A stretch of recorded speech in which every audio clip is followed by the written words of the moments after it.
So fun fact about the way the game loads up, you can actually change the picture that loads up the game. And we'll potentially be showing off how you do that later on in this playthrough, but welcome back for World 7. It's Ouija time. Indeed. Hopefully with less death. Hopefully with less death. Oh, already up to... Look. Good start. Foot in mouth moment. I see. Luigi, are It's you not okay? just me that does that. Good. I think it's also funny to remember that, again, Mario 1, every power-up would just power up small Mario or Luigi into large, rather hang on. than Fire Flower. I'll call you out for that one. What happened? He went from Fire Mario to the small Luigi. Yeah, yeah, Fire Mario to Fire to small, and then the Fire Flower just makes him big because they didn't add in that power-up overlap until Mario 3. Now, was that a cut? Because you went from big to small and nothing hit you. Yeah, editor's note. I never owned up to it during the recording, but while recording footage, I accidentally hit the pause button, so the footage would be getting hit by the Hammer Brother does not exist. Oops. No, no, no. We're not gonna do the shell trick? Would you believe I considered doing it, and after failing it 3 times, I went, I'll just restart this recording. It's like, look, Luigi's died enough, this isn't fair. I will say though, like, thinking about it, the only version of Mario 1 where if you get a Fire Flower as small Mario or Luigi, you become Fire Mario or Fire Luigi, is Mario 35.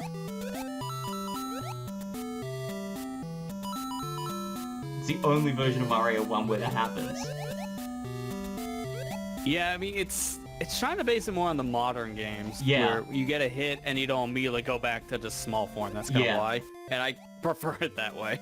The second level power-up will bump you up to Fire, regardless of whether you're small or big, which, like, is neat that that's that. But with how many times Mario's been re-released, he still dies to fish in the water. Okay, back to Luigi. Okay, there we go. Cool. Anyway, so it's Mario's turn to die, so Luigi time.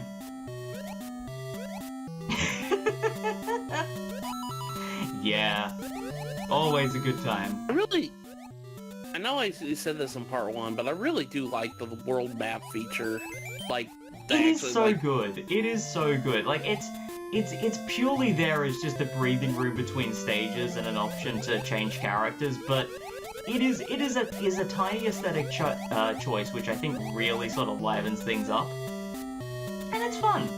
Like, I like the fact that they're going to the effort of going, it's not just a portable version, it's got some extra bells and whistles that make it its own beast, I suppose. Yeah, definitely so that you can change characters in between levels like that, because if you're playing this on the NES or on the Super Nintendo versions, Luigi's the only player too, so you can never play as Luigi by yourself. Yeah. I don't know, Lester. Maybe they can learn to do it like you did. Well, play 2, play out. What exactly? There's a lot of mistakes that my Luigi makes. I'm talking like getting 2 controllers at once and playing them. Excellent. Yeah, now mind you, easy mode is just play on emulator and then just map the buttons all to like the same controller. Easy mode. I don't do that. I just do hard mode. Just control multiple controllers, multiple hands. How to play Mario Brothers easy mode. And feet. Don't. Yeah. Just don't. Yeah, you want hard mode? Play the Atari version. That's a don't. Yeah, that is There's an a don't. Atari version of this game? Well, No, officially Mario licensed not Brothers. so much, but yes, it exists. But there is, yeah, I think there's like a homebrew version of Super Mario Brothers. Okay. There's also like a DOS port of an unofficial Commodore version of Donkey Kong, like the original Donkey Kong, that's just called Champ Kong, and he looks like he is an eldritch abomination. It's the most horrifying thing I've ever seen. That sounds about right for a bootleg. Oh yeah, no, I specifically saw it in a Varg Skeletal video, which is why.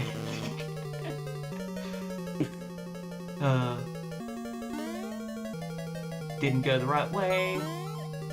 There we go. Middle, top. Nice like subtle echo effect on the little chime too. It's good, isn't Like, it? I I didn't even love need to it. do that, but it was like an extra mile thing. And like we're in a big blocky stony castle, so it's a nice touch. It's very fun.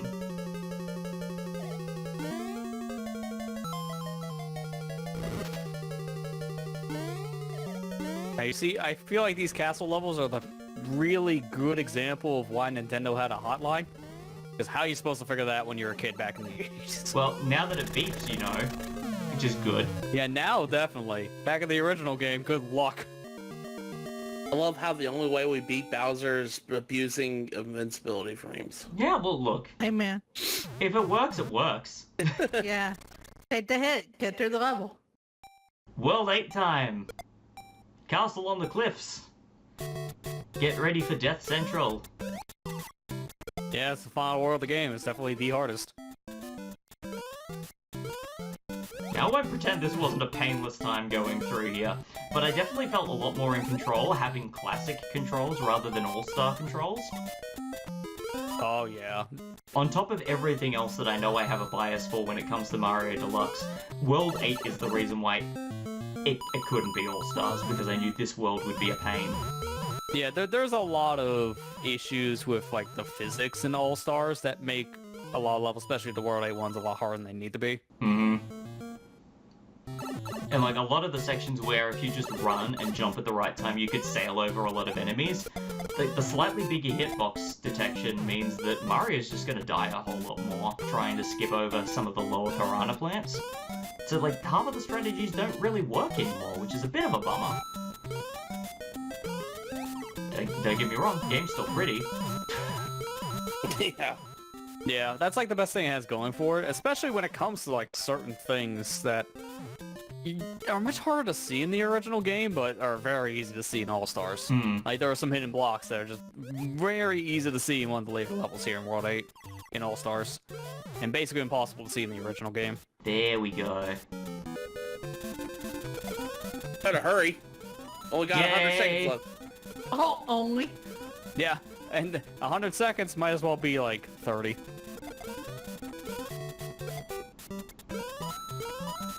I love how the time going faster meant that the invincibility looped around really nicely. Oh, Yeah, this is the hardest part of this section. It's like a one block jump. Yep. Now that's something you see someone do in Mario Maker, except they put the one block jump at like a perfect distance, so you have to do this perfect jump to get it, and we all hate it. Landing on the one so that I still get a firework. The 11 seconds was worth it. Alright. Now, I can't decide whether I dislike 8-2 or 8-3 the most, but I remember having a time and a half with 8-2. Why not both? Yeah, true, Yeah, I was gonna actually. say, I think from what I've seen, 8-3 is probably the hardest level here in like this version specifically because of the screen crunch thing. But 8-2 is definitely up there still too. One nice thing is you always get this extra life in the beginning, so as long as you're still in the beginning section, you can refill your life. So as long as you keep dying consistently at the start, you're good. Yeah, exactly. As long as you're terrible in the beginning, you're fine. Just can't be terrible everywhere else. If you get past the halfway point, get good, please. Otherwise, no. And I think the checkpoint is like... You actually wanted to be good and beat this game? Nah. This is the thing, I think the checkpoint is like around the middle of the Buzzy Beetle section, so... Or like the mix of the Buzzy Beetles and the Bullet Bills. Yeah, like once you get around this section you're at now with the pipes, you are already at a checkpoint area. Like, that's why I kind of appreciate the later games adding like, physical checkpoints you have to touch. Like, in some ways, it might not be as, you know, beneficial than having auto checkpoints, because you can easily skip them, so that could be a problem. But it also helps to know where the checkpoints are in a game. Exactly. It's also a thing of then you also know... You've got a better sense for, I guess, whether or not you're gonna have to do the whole thing from scratch. Oh, boy. Yeah. In some ways, I do prefer having checkpoints I have to manually go touch anyways, just because there are some levels you actually just don't want a checkpoint, because it's easier to play them from start to finish than from the checkpoint. Because you'll get more power-ups in some cases.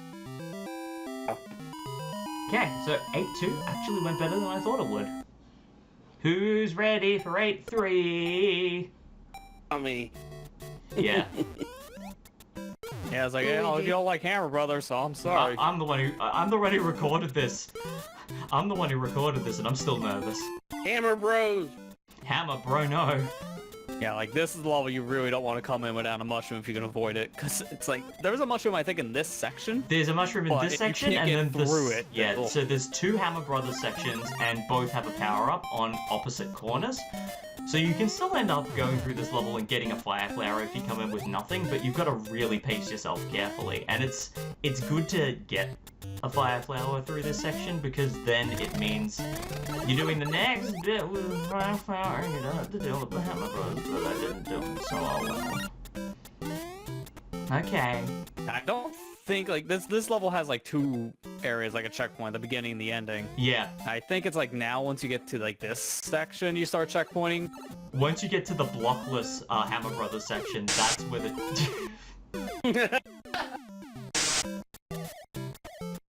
Yeah, it's funny, I was even just gonna mention if you're in the second checkpoint area now you can't get your mushrooms, but you can go back if you're not there yet. We did get to go back. We don't talk about going back. How did the Hammer Bro hit you? I didn't even see it hit He you. kicked me in the face. Yeah, well, how can the Mario Bro hit boxes? They're a little bigger than you think. Oh my, I swear, if the Bullet Bill kicks me in the teeth. That's non-existent legs.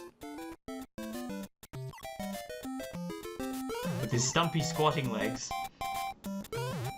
Yeah, it could be worse. You could be a Goomba trying to play baseball.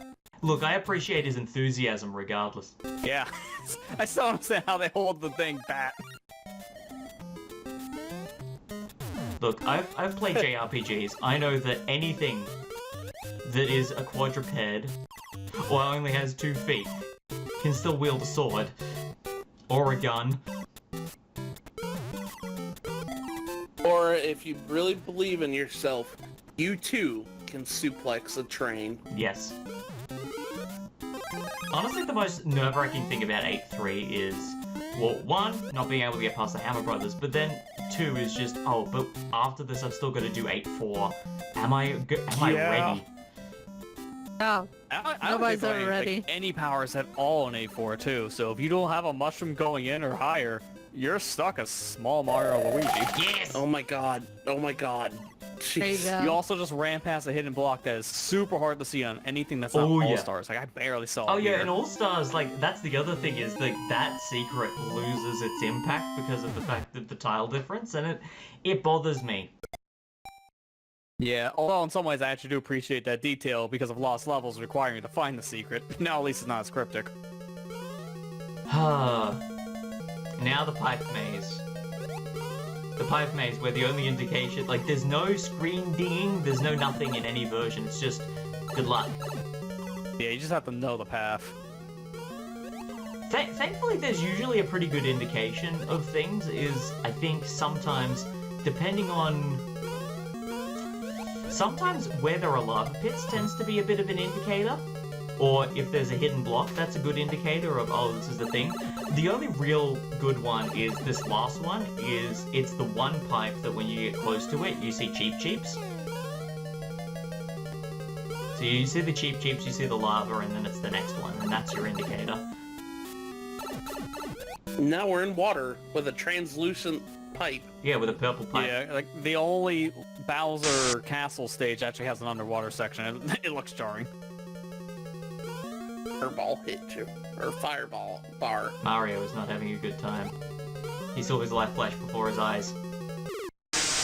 And then he emerged from the pipe once again. And okay, I'm gonna give it another go. Wait a And minute, then- is this Luigi again? Just dressed as Mario? I was gonna say, he's just Ah. wearing Mario's clothes.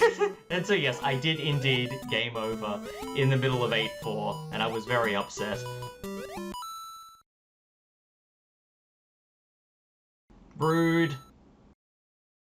Over the whole game again if you do that. 20 minutes Okay. later. Oh, just that section, okay. Yep. Alright. So I redid it again from 8-1, so I could come in here with some more power-ups, because good gravy doing this vanilla is hard. Yeah, I mean, it's mainly when it comes to like the Hammerhead, like the Hammer Bros, and then just getting in these pipes in general. It just makes it easy now to get rid of the piranha plants. Look, if Hammer Brothers were sharks, I'd be terrified of them as well. Oh god. Yeah, imagine a shark swimming towards you, throwing a bunch of hammers. I don't think anyone would ever swim into the ocean again. Hammerhead is a good analogy. You're already scared enough of just standard sharks. See, and people complain about Sharknado. No. Hammerhead Brothers. Yeah, you heard of Sharknado. Have you heard of Hammer Shark? It's just a shark with a hammer. It's worse, I swear. I mean, just look at Sephiroth.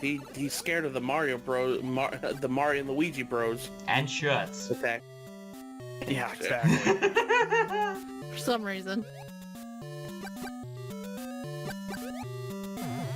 I love that meme during the day, like saying, "Oh, the Mario and Luigi like game canon brothers can beat Sephiroth." All because the craziness that they can do. They just basically knock every attack back at him with the hammers. And with that, Bye, done! Bowser. There he goes. And that's the real one. So, yeah, you're nice.